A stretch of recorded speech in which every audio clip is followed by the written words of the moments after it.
విధమైన పరిపాలన చేయాలని చెప్పని కనీసం ఇంగిత జ్ఞానం కూడా తిరుమల తిరుపతి దేవస్థానం అధికారులకు కానీ కూటమి ప్రభుత్వానికి కూడా లేదు.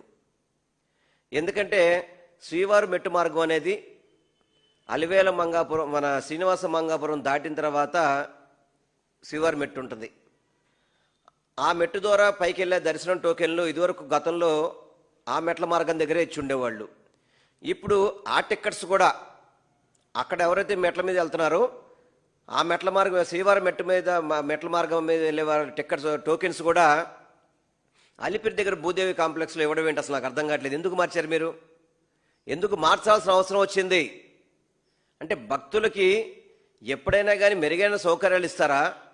భక్తులకి ఎప్పటికప్పుడు ఇబ్బంది పెట్టాలని ప్రయత్నం చేస్తారా అనేది నేను సూటిగా టీటీడీ పాలక మండలి కావచ్చు, చైర్మన్ కావచ్చు, కూటమి ప్రభుత్వంలో ఉన్న నాయకులందరికీ కూడా నేను సూటిగా ప్రశ్నిస్తాను. అంటే మీ దగ్గర అలిపిరి దగ్గరికి వచ్చి టోకెన్లు తీసుకొని మళ్ళీ శ్రీవారి మెట్టు దగ్గరికి వెళ్ళి పై కొండ మీద నడుచుకుంటూ వెళ్తారా?